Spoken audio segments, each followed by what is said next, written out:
Hi everyone, this is lesson 4.1 where we are reviewing transformations on a coordinate plane. May sound foreign to you, but I promise you would have learned this at some point prior to grade 10. After this lesson, what you should be able to do is map points of a polygon, which is just a shape on a grid, according to rules of transformations. So essentially what you're going to do is take a shape that's on a grid and you're going to apply a rule to the shape and move it to a new shape also on the grid. So what is a transformation? Well, a transformation is just a manipulation of a polygon. But the idea is that a manipulation happens to all the points on the polygon. So the same manipulation, I should say, happens to all the points on the polygon such that the whole entire shape undergoes the transformation. So, for example, if we're given this following graph, ABCD, what I want to do is transform it. And the first thing I have to do before I transform it is label some of the points. Now, if I just take the points A, B, C, D, and I apply the transformations to those 4 points, all the other points on the shape will follow. So let's do an example. So the first thing I'm going to do is state all the points x, y, and I'm going to put them in this table. So I can see that A is 2, 2, B is 6, 1, C is 6, 4, and D is 2, 6. Now, the transformation I want to apply is right here. I'm going to add 3 to all the x values and subtract 4 from all the y values. Let's have a look at what that does. So if I add 3 to all the x values, I get 5, 9, 9, and 5. And if I subtract 4 from all the y values, I get -2, -3, 0, and 2. So let's plot the new transformed shape. What I'm going to do when I plot them is I'm going to write A with a little apostrophe beside it to denote that these are all transformed points. So A apostrophe and B apostrophe denote the transformed points of ABCD. Okay, and now I'm going to join all of these points. And so I can see that I've subtracted 3 from x and added 4 to y from those 4 points, but I've actually, in essence, done it to all the points in the graph. So in this new shape, I can see that it is the same shape, but it's shifted 3 to the right and 4 down. 4 units down and 3 units to the right. So there we go. We have just performed our first transformation. And this is what we would call a vertical and horizontal shift. All right, let's try the next one. So again, I need to plot all the points.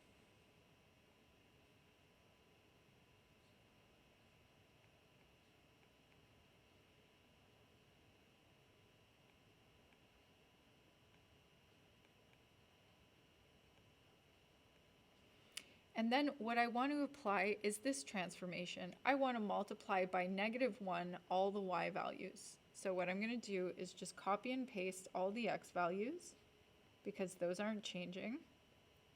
And I am going to apply -1 to all the y values. And now I am going to plot the resulting shape. So -3, -3.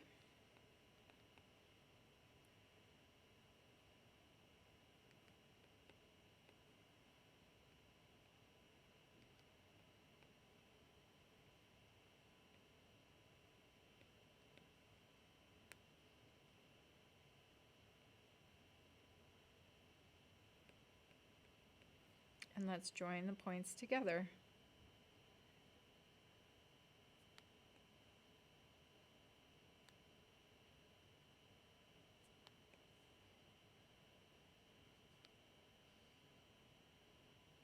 right. So what do I notice about the new shape? Well, it is exactly the same shape, but it's reflected. And the phrase we use here is reflected about the x-axis. So if I pretend there's a mirror on the x-axis, that is the reflection that I'm seeing of this shape. Let's do another one. So I believe this is the same shape as number 2, and I can just copy the points that I already know.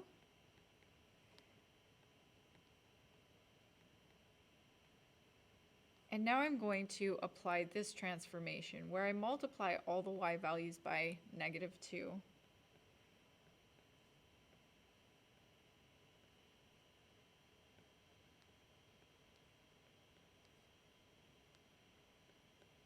And let's give this a go. So -3, -6.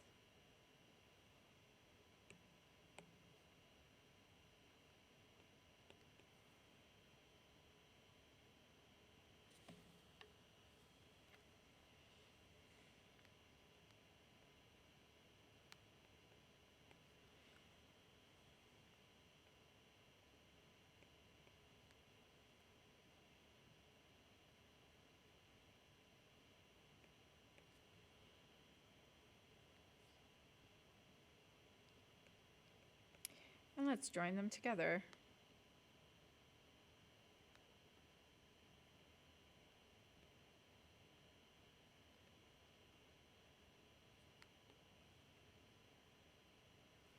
All right, so I noticed that in my resulting shape, I actually don't have the same shape anymore. I can see that my shape has been stretched. And actually, I can see that it's been stretched by a factor of 2. It's actually twice the size that it used to be. How do I know that it's a factor of 2? Well, because my y values are twice what they were because I multiplied by -2.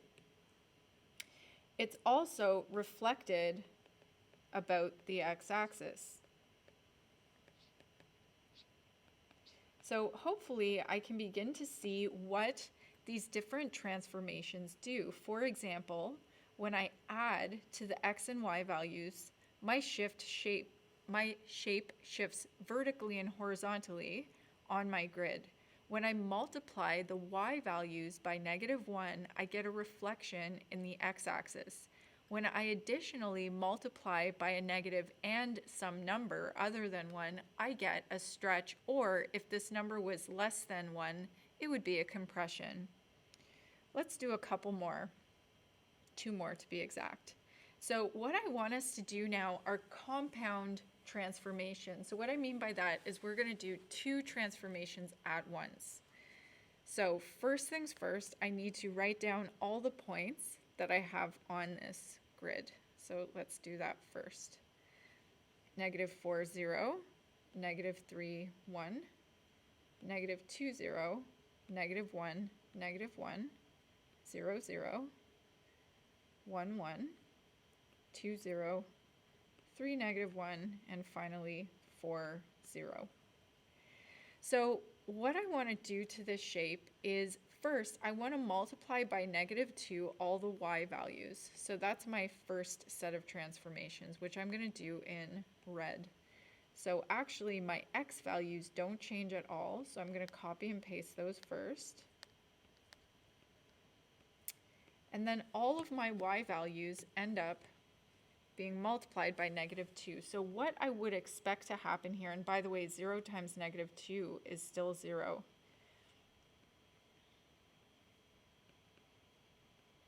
So what I would expect here is what I just got in my previous question, where it's going to flip or reflect on the x-axis and also stretch by a factor of 2.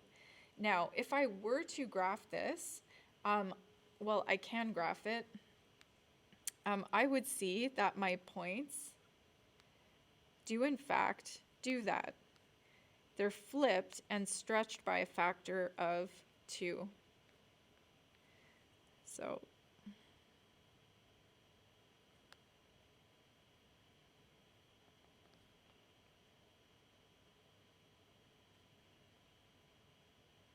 Okay, so that's this set of points. Now, additionally, I'm going to add a second shift. So what I'm going to do is add one. So what do I notice? It's reflected about the x-axis. Actually, let's do the stretch first. It's stretched by a factor of 2. Okay, and it's reflected about the x-axis. Now, what I'm going to do next is apply the second transformation, which is add 1 to all the y values. And I'm going to do that in, let's use a fun color here. Let's try, that one looks different enough. Okay, so what I'm going to do is add 1 to all the y values. Again, my x values aren't going to change, so I'm going to copy and paste those first.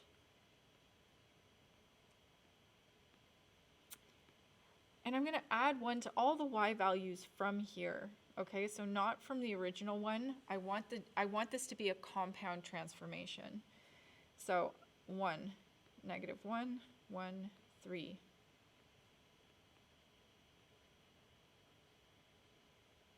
All right, now let's plot these points, and we're going to call these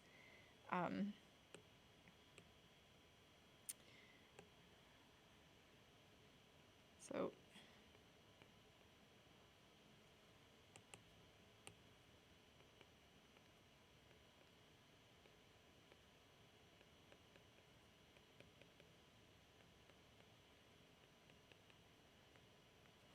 we're going to call our next set of points, we're going to use a double apostrophe for these ones. Okay, so I have -4, 1. I have -3, -1. I have C, -2, 1. I have D, E, F, G, H, and I. All right, it's looking a little messy, but that's okay. All right, so I'm beginning to see, again, this idea that when I add things, it shifts the graph up and down, or left and right. But when I multiply, I get this stretch, okay, or a reflection, or sometimes both. So what happens to this one? Well, when I add the 1 to all the y values, it shifts the red graph up 1 unit. So not only have I stretched by a factor of 2 and reflected, I've actually now moved up 1 unit. Okay, so my final graph is actually going to be this one. After I apply my compounded transformations. All right, let's do this again. We have one last one and then we're done here. So again, I am going to copy and paste these values.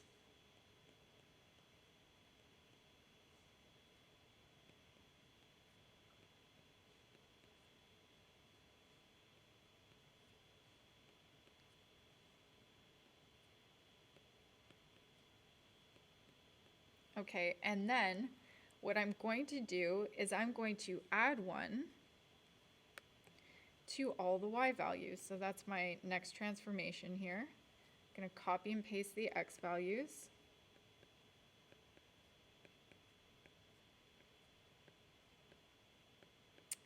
And add 1 to all the y values.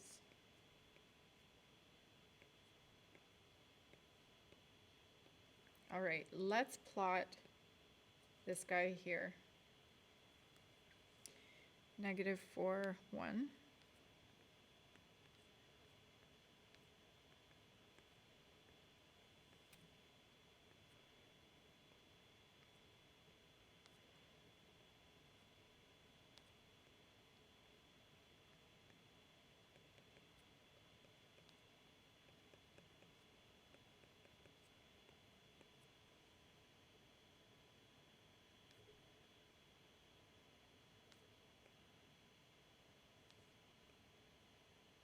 All right. So what I notice is I have shifted the blue graph 1 unit up. All right. Next, I am going to multiply all my y values of this guy by -2.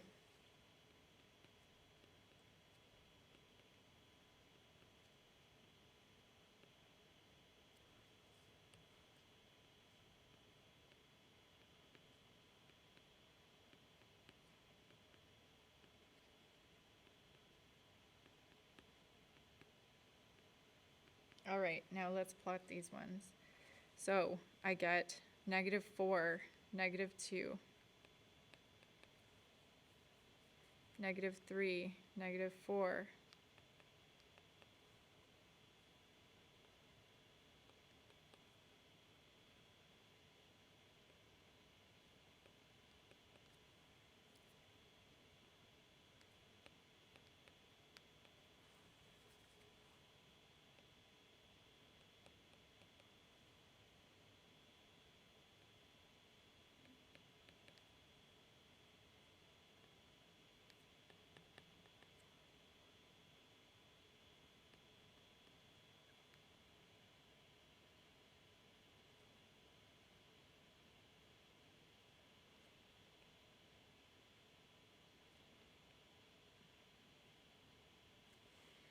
All right. So what happens here? Well, this has shifted, or sorry, it's taken my red graph and it's stretched it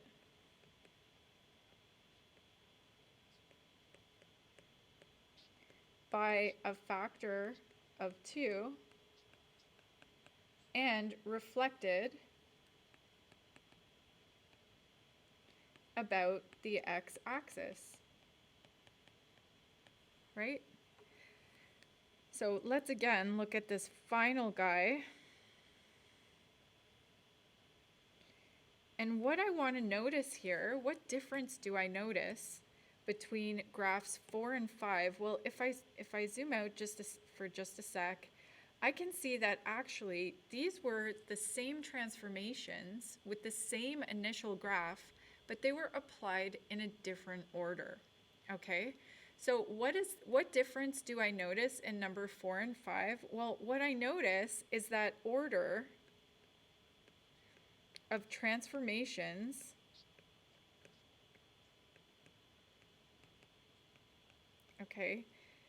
changes where the graph ends up. So another way to think about this is that order matters when I apply transformations, okay? So in this case, I did the stretch first, then a vertical shift up, whereas here I did the vertical shift up followed by a stretch and reflection. Sorry. I should add that in. Okay. So we kind of did a lot in this lesson, although it seemed really simple. We're getting the hang of how to take points and apply transformations to points in order to map them and then draw the transformed graph after we've mapped some of the points. So just in summary, okay, what I want us to take away from this is that the process of this is called point mapping. And what we do is we take our x value, y values, and we transform them to x, we call this x prime, y prime. So the apostrophe is called a prime. And the name for this is the pxy value is my pre-image, and then my p prime value is my transformed image. And what you'll notice is we only have to transform a few of the points and plot those, and then the rest of the graph follows. So what we're looking forward to is that transformations fall into 3 different categories. So there are translations that are either left or right or up and down, and those are accomplished by adding or subtracting to the x values to make it go left and right, or we add and subtract to the y values to make it go up and down, which is the case we had with that first shape that looks something like this, where we just moved it like that. Okay, so it's same shape and it's just translated left, right, or up and down by adding and subtracting to the x and y values. Reflections about the x-axis are accomplished by multiplying the y values by -1. Okay, so even in the case we had before, it would look something like this, would get flipped to something like this. Okay, and that would be accomplished with -1. Stretches are also accomplished by multiplying the y values, but we have to multiply the y values by a number such as a. So the example we saw was if I multiply, for example, this graph, if I multiply the graph by 2, all the y values by 2, it means it gets stretched by a factor of 2. All right, so this is just the basis for point mapping that we need in order to point map parabolas for the rest of the unit.